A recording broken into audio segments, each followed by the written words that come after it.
Presenting another video on the series Decoding Marvel Agents of S.H.I.E.L.D. And on this episode 4, titled Eye Spy, what we have is a bionics, or a cybernetic enhancement of the eye being displayed.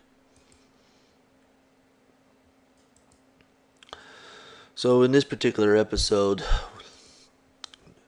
we have a character, Akela Amadar, that has a bionic eye implanted into her. Two things occurring. One of them for them to keep an eye on her, what she's currently doing, and visually seeing her whereabouts. And the other one is a detonation device to keep her in control. What we could do is look into the one eye symbolism for Luciferian, or we could also delve into the Big Brother aspect of control and seeing everything that you're doing. But what I would like to do is look at the fact that this particular episode first appeared October 15th, 2013. Now keep in mind that it takes producers in the film time prior to that to do all of the nuances in order to get the film out.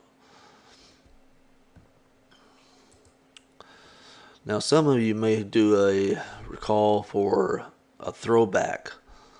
The idea of cybernetics is not really new. Back in the 70s, there was a show called $6 Million Man. And the premise of the show was basically a character named Steve Austin from NASA that had a bad injury, and in so doing, they experimented upon his body by placing cybernetics to enhance. Now, the show was called $6 Million because at that time in 1974, it cost $6 million for these cyber enhancements. Today, it's roughly estimated around $34 million for the same cost.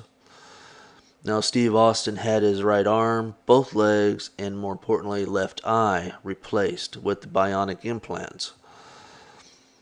This, of course, enhances strength, speed, and vision. Within the show, he could run at 60 miles an hour, but his left eye was also the ability of having 21 zoom lens and infrared capabilities.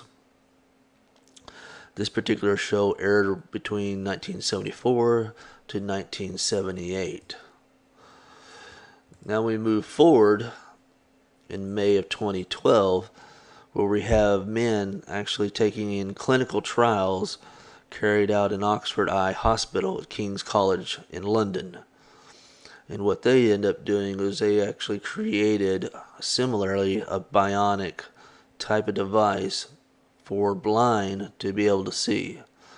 Now, on this particular incident, the wafer-thin 3mm square microelectronic chip, it had 1500 light-sensitive pixels, and it would allow them to have a function of a photoreceptor within the rods and cones of the eye. So when light enters the eye and reaches that chip, it would stimulate the pixels, send an electronic signal to the optic nerve, from there to the brain. Now, this particular device was actually located outside of the skull, underneath the skin. But what was really interesting was an unexpected development occurred. The British man to have the implant, he's able to dream in color for the first time in 25 years. Now, this was in May 2012. And then we move forward. Now we have an actual bionic eye implant on the first patient. This particular patient's name was Ray Flynn. He was 80 years old, and this was in 2015. Now, Ray Flynn had a dry age-related macular degeneration that left him total loss of central vision. He would basically see a black spot in the middle of his eye when viewing. And then he ended up having a retinal implant, which converted the video images from a video camera worn on his glasses. So how it would work was the bionic eye implant receives visual information from a miniature camera mounted on the glasses worn by the patient. Kind of think of it as Google glasses. And the images are converted into electrical pulses, similar to what we had in the clinical trials, transmitting wirelessly to an array of electrodes attached in the retina itself.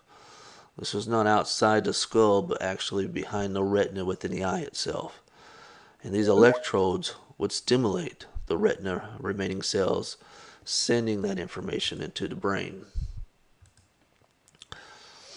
So then we move forward to 2016, and was now announced a new one. NHS England will now provide funding for further testing, and it was called Argus 2, also known as the bionic eye.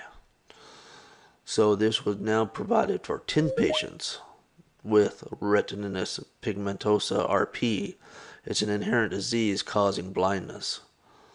Now, 5 of the procedures was taking place in Manchester Royal Hospital in 2017, with the other half at Mooresfield High Hospital in London.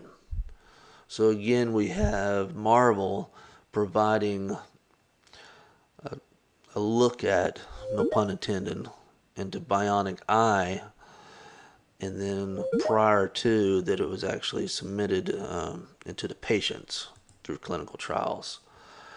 As before, I will put the references into the description on the YouTube video, and if you have any questions or concerns, reach out to me. But as always, I'd like to hear back from you guys as well.